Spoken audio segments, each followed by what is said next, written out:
Well, hello, my friend. It's been some time. Come in, please. Have a seat. Never mind the smell. My last guest made a terrible mess. So, how have you been? How have you been? Actually, never mind. I don't really care. I think the meaningless pleasantries passed on by my guests have rubbed off on me. An awful habit.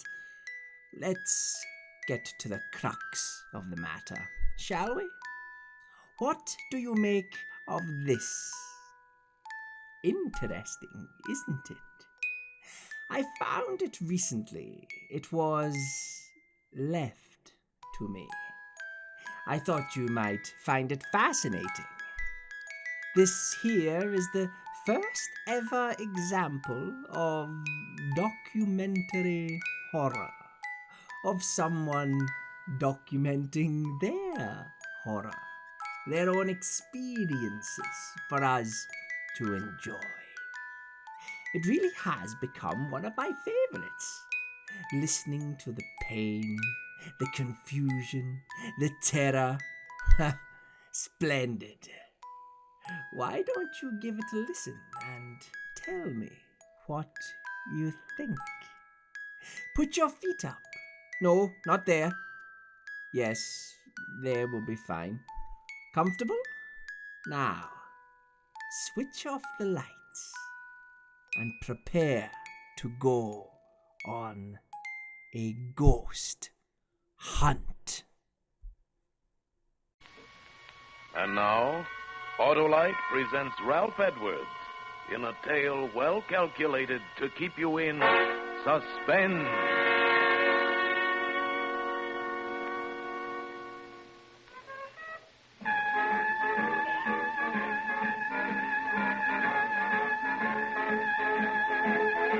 Yeah, didn't that leave you high, huh? Left me feeling treetop tall. That was Louis Armstrong's I Can't Give You Anything But Love. And that's all we have time for on the Hot and Mellow Hour tonight. Yes, this is Smiley Smith, your favorite disc jockey. I hope, booting the Hot and Mellow Hour home for this evening. I'll be back again tomorrow night, minus the music, but with a little surprise for you. Tomorrow night, Friday night, as you know, is stunt night here at station WXP, and have I got a stunt for you. Last week, if you remember, I planted my wire recorder in the steam room at a lady's Turkish bath and let you listen in on the playback, remember? Well, tonight, as soon as I leave the studio, do you know where I'm going? Your friend Smiley is going to spend the night in a haunted house on a spook hunt. You heard me, a spook hunt in a haunted house. I'm bringing my little old wire recorder along with me, and if you tune in tomorrow evening at this time, you'll learn what it's like to spend a night in a haunted house. Ain't that something? Yeah. A real haunted house. No kidding. 4 people are known to have committed suicide there. So tune in tomorrow night and share a real thrill with your old pal Smiley. I must be crazy, Smith. Good night.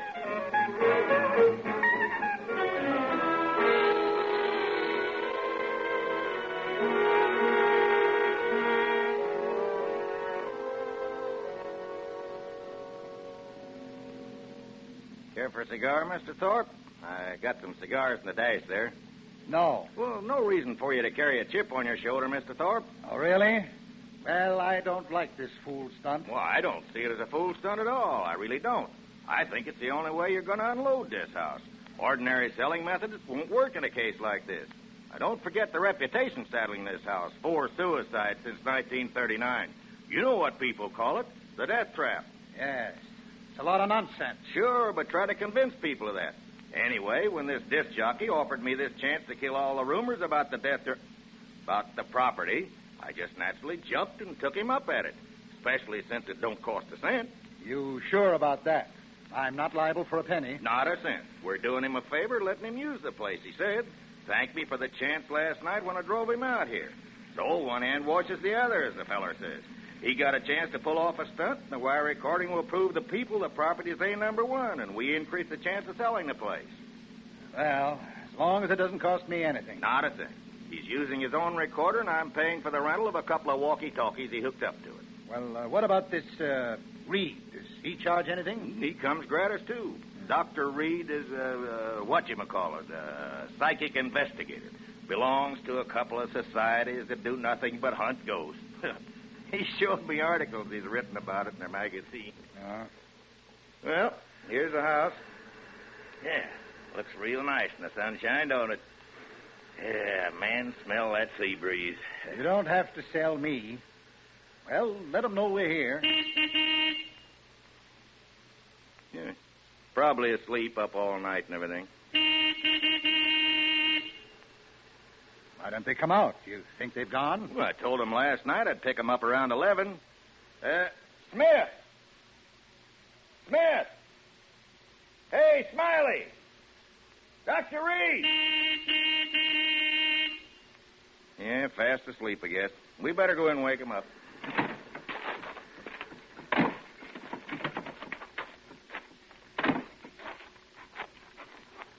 Of course, they may have taken the bus back to town. No. It's a 2-mile hike to the main highway.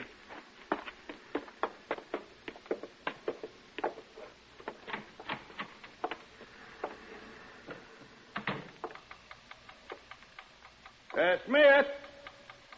Hey, Smiley. Where are you? Wake up. You don't suppose, do you? Oh, no. Smith. Dr. Reed. What's that clicking noise from in there? Well, it's his wire recorder. He left it running. These machines cost a lot of money. Doesn't he care if he uses up his batteries? Well, where is he, and where's this Reed? Maybe they're upstairs. Smith? Hey, anybody home? They must have walked to the highway and taken the bus. Well, he wouldn't have left these machines. Well, where are they, then? Where are they? Now, don't get excited, Mr. Thorpe. Don't tell me not to get excited. If something's happened to them in my house, I'm liable. Well, you try this side. I'll try that. All right. Smith. Hey, Smiley. Smith? Oh. McDonald, come here. Well, what? What it? Oh, no. Reed. Dr. Reed. No, don't touch him, Mr. Thorpe. You'll get your hands off. Look. Blood. Is he dead? I can still feel his pulse. We better get him to hospital fast.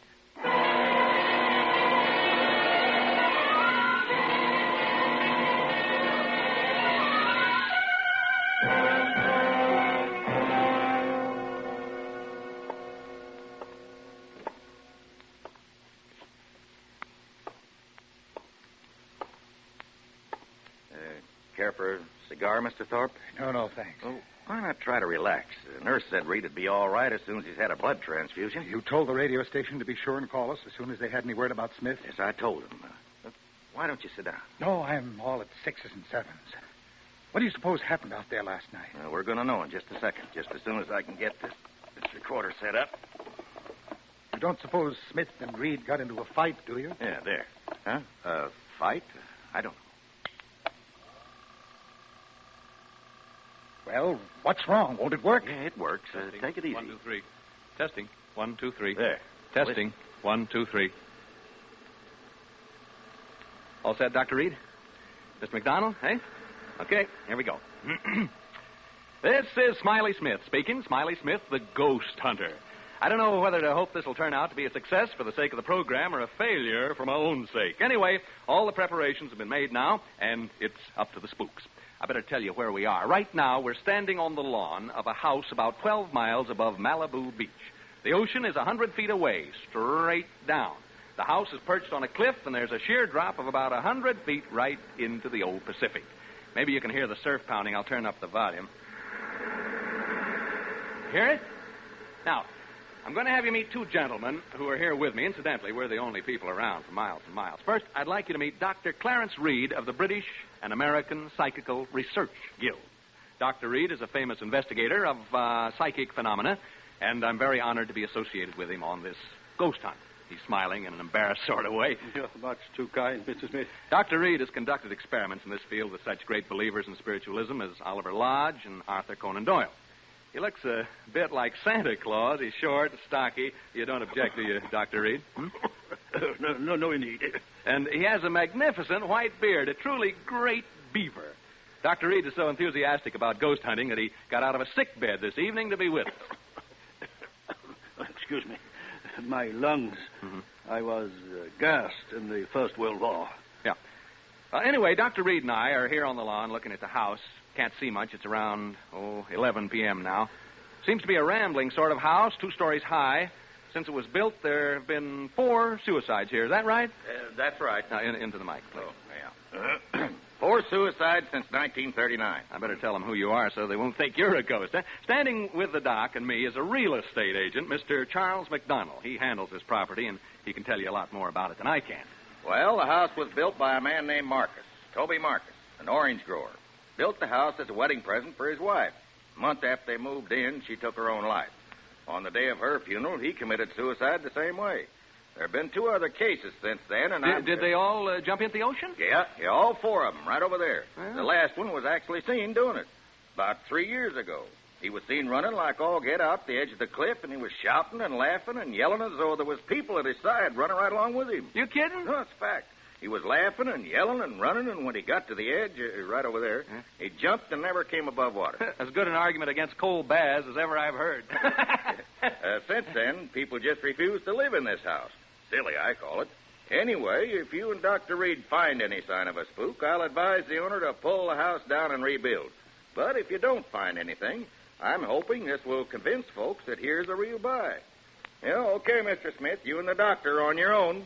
I'll be by in the morning to pick you up around 11. Goodbye, Mr. McDonald. I hope there's something left for you to pick up in the morning. Well, it's almost pitch black, folks, and I guess Dr. Reed and I ought to begin. I don't believe in ghosts, never have, but what I say is this. If you're dead set on looking for them, this is a dandy place to do it. So long! Mr. McDonald just checked out. And then there were 2. Well, 3. Oh, my dog, yeah. Folks, I have my dog, Jeff, with me. He's a wire-haired terrier, 3 years of age, and he can talk. Yeah, say hello, Jeff. Come on, Jeff, say hello. Come on. Well, anyway, he's a wire-haired terrier, and he's 3 years old. Shall we go inside now, Dr. Reed? I was about to suggest it. Now, how do we hunt ghosts, Doctor? How do we do it, huh? Well, we don't really hunt them. If there should be any in the house, they will come to us. Oh, how cozy. And please, not ghosts. Do not refer to them as ghosts. We know them as apparitions. I'll remember. I've no desire to hurt their feelings. Where ghosts are concerned, I say live and let live.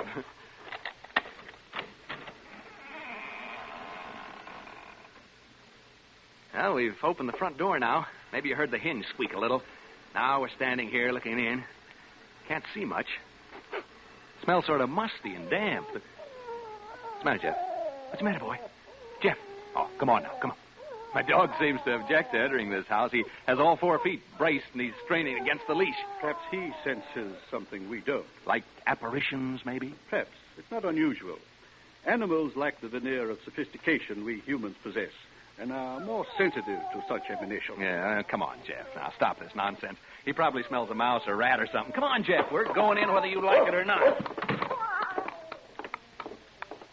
Well, there's a short entrance hall, and over there at the end of it is a flight of stairs leading to the 2nd floor. Jeff! And over here at the left is what seems to be a large reception room. We're entering this large room now. There are windows over there, French windows, and through them I can see the ocean. The electricity hasn't been turned on, so all I have to see by is a flashlight. Not a very powerful one at that.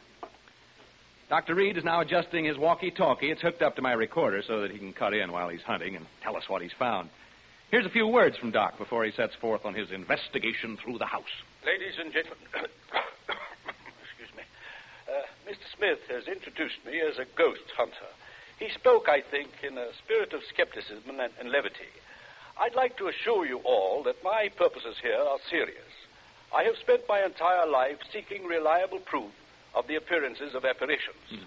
Have you ever seen any, ever? I have seen phenomena which lead me to believe in the possibility of their existence, although I have never seen any. I account myself sensitive to the evidence of their existence. This house, for example, affects me profoundly. It doesn't seem to affect you in the same way. I'm not too happy about all this, if that's what you mean. You are not psychic and therefore not sensitive to these matters as I am. I imagine the question in the minds of those of you listening to us is, shall we find apparitions? I don't know. But I feel they are here and that they are evil. I sense danger. I shall soon know. Dr. Reed's leaving the room now to make a tour of the house. First thing I'm going to do is open the windows and let some fresh air in. It feels better already. Cooler anyway. I know that. Ow!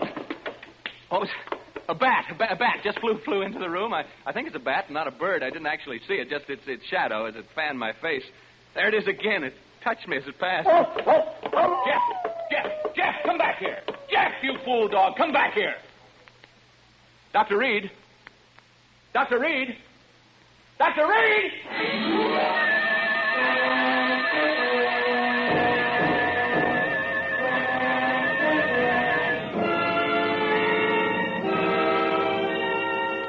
For Suspense, Autolite is bringing you Mr. Ralph Edwards in radio's outstanding theater of thrills, Suspense.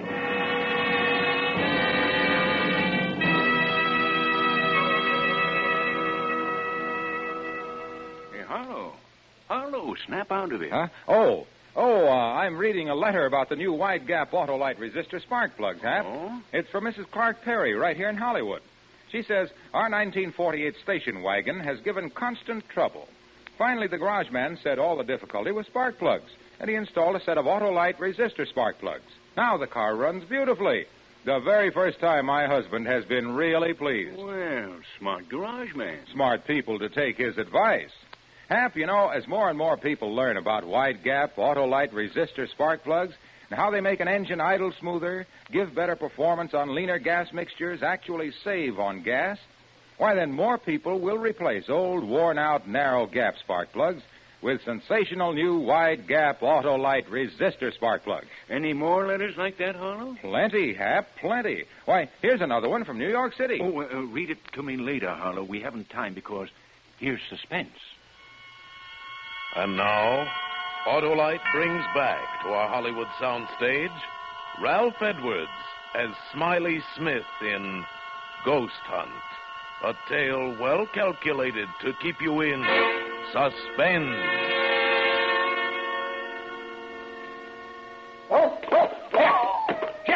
Jeff, come back here. Jeff, you fool dog, come back here. Dr. Reed. Dr. Reed. Dr. Reed! Reed speaking. What is it, Smith? Jeff has run off. My dog, he jumped through the window and ran off. Oh, so? I told you he sensed something about this house, didn't I? Yeah, you want to come and see if you can determine what it was exactly that set him off? Soon. I am making my way slowly up the stairs toward the second floor now. I'm halfway up. I'll be down with you soon. Folks, my dog's run away. You probably heard him howling. He jumped through the window and took off. Never did anything like that before. Frightened by the bat, I guess. Personally, alone here in this big room, I can understand how he must have felt. This isn't a cheerful spot by any means. I may not be psychic, but I sure have a feeling this house doesn't want us here. Read again. Excuse me. I have something of great interest to report. I'm now standing in an alcove on the second floor trying to recover my breath. As I reached the head of the stairs, I felt what I think is a definite psychic manifestation. I felt suddenly as though I had been punched in the solar plexus. That's the only way I can describe it. At the same time, I began to perspire. My head is still swimming slightly, and I have difficulty in swallowing. My pulse rate is around 110 in a minute. The sense of evil is very strong. I feel very, what shall I say, profoundly depressed. Do you want me up there? No, I prefer to remain up here alone. The presence of a disbeliever such as you might interfere with my investigation. Folks, I'd like you to get a picture of what it's like here. It's very quiet, for one thing. I've never been in such a quiet place. And it's pretty dark. No light except my flashlight. Tell you what, you go now and douse all the lights you have on. Go ahead, put out the lights, and that'll give you a clearer feeling of how it is here with me. Go ahead, put out the lights. Hey, did you hear that?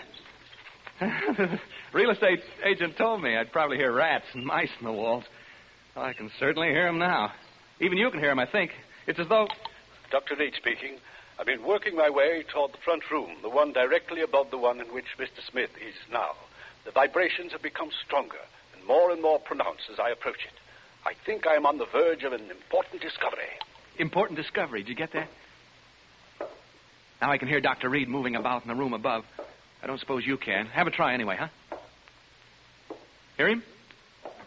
I hope he finishes his investigation soon, because, quite frankly, I'd like to get out of here. I can well imagine people becoming unhinged in this place. Right now, I find myself pretty jumpy. Not being very brave, am I? It's being alone in this room down here that does it. This darned old house. It's a very, the atmosphere. It's so very... I wish only to make this hurried report before continuing with the investigation in this room. I have carefully sounded out all the parts in this room, and the emanations are most strong from what appears to be a closet, before which I am now standing. As soon as I open the door to this closet, I will have, I think, a thing of great interest to communicate. I find no key to the lock, and so I will attempt to remove the hinges with my penknife, and I will tell you what I find when I open it. I'll tell you what it would cost to get me to open that door. In the basement at Fort... There's that bat again. It seems to like me, the way it keeps... Each time it passes, it touches my face or my neck with its wings. Smelly things, bats. I don't suppose they bathe very often, if at all. I wonder how... Get away, you bat! That bat'll be the death of me. Yeah, it's like a jingle, isn't it? Bat'll be the death of me, the death of me, the death of me, bat'll be the death of me. It isn't far from London. No, that isn't the way it goes. It's come down to Q in lilac time, in lilac time, in lilac time. Come down to Q in lilac time. It isn't far... I haven't thought of that since I was a kid in grammar school. Gee, I had a lonely childhood when you come right down to it. That's my affair, isn't it? Yes, it is. It most certainly is. I have succeeded in removing the hinges to the door, and I find inside it is not a closet, but much larger. It is, I think, a dressing room. I have not yet been inside, but I am about to enter. What was I talking about? Bats. Well, the bat flying back and forth in this room... Did you hear that? Did you hear it? Dr. Reed must have knocked something over in the dressing room. A chair, huh? A chair, yeah, a heavy chair by the sound of it. The chair, or whatever it was, must have fallen right over my head. That's the way it sounded. I can see a small stain forming right on the ceiling, right over my head. Something ran across my foot just a rat, I think it was. I've always hated rats. Most people do, of course. That stain up there bothers me. It's gotten so big so soon. I think I'll take a chance and bother Reed and ask him what it is. Dr. Reed. Reed, can you hear me? Are you all right? Hello? Al, he didn't answer. I think he's just a little bit deaf. I think so. What do you suppose he's found, huh? I'm afraid this is rather dull for you listeners. I'm not finding it so, of course. There. I heard him cough. Did you hear that cough? Hope he's all right. He got out of a sick bed to come here this evening, you know. He was gassed in the First World War, and this place is beginning to get on my nerves a wee bit. Just a teensy-weensy bit. Reed, speaking, Hello? He switched off. That's the bad cough he's got. I feel so lonely. I've been alone so much in my life. Not so much now, of course, but when I was younger, I was alone so much of the time. You know, struggling to get ahead, living in a hall bedroom, wondering where my next meal is coming from. I get the blues just remembering it. Seem sad, young people having to spend so much time alone. Sad for old people, too, of course. I'm saying of course a lot. Of course I am. Hey, that stain on the ceiling, it's grown amazingly. It's actually beginning to drip. Form bubbles. They'll start dropping soon. Colored bubbles, they seem to be. Odd-shaped stain, like a body lying on its back with its arms stretched out. It's cheerful. Oh. I'll certainly advise Mr. McDonald to have this place pulled down. I'll go upstairs in a minute or two to see how Dr. Reed's making out. You know, listeners, I really believe I go completely crazy if I had to stay here much longer. Wears you down. That's exactly what it does. It wears you down. It's so close and musty in here. I feel sort of trapped. Don't know why I said that. That's what they call this place, you know, the death trap. There, what did I tell you? That stain started to drip drops. Drip drops, drip drops, drip drops. Drip. I'll catch the next one in my hand and let you... Reed! Dr. Reed!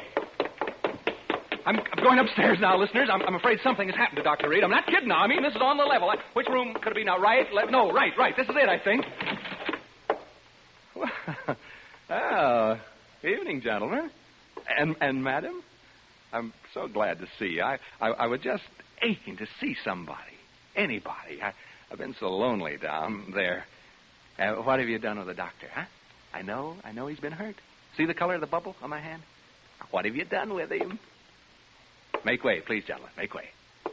Well, this isn't the funniest darn thing. This can't be Dr. Reed lying here. He didn't have a red beard. Now, don't crowd me, gentlemen. Don't crowd me, please. Huh? You want me to go where with you? You want me to do what? Speak up, gentlemen. To the cliffs. Down to the cliffs? You mean right now? Well, all right, if you'll come with me. I don't want to be alone anymore. You will come with me? All of you? All four of you? You too, ma'am? Oh, good. Come on, then. To the cliff. To the cliff. To the cliff. To the...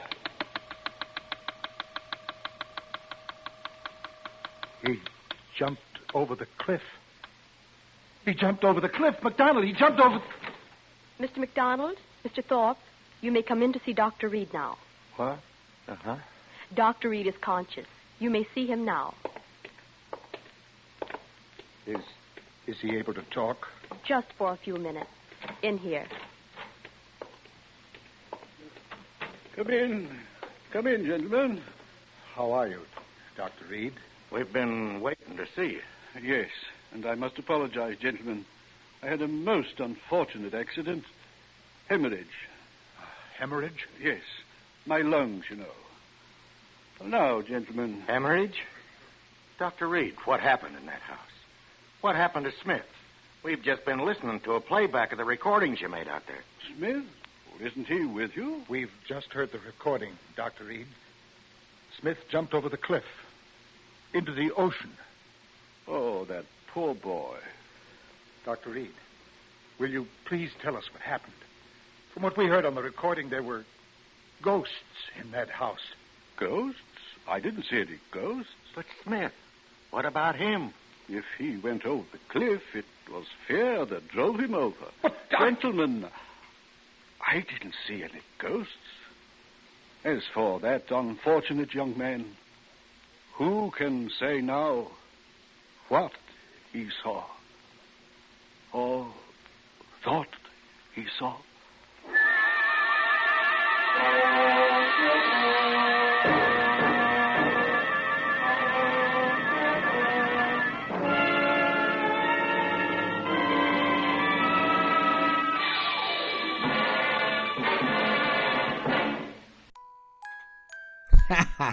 I never tired of that one.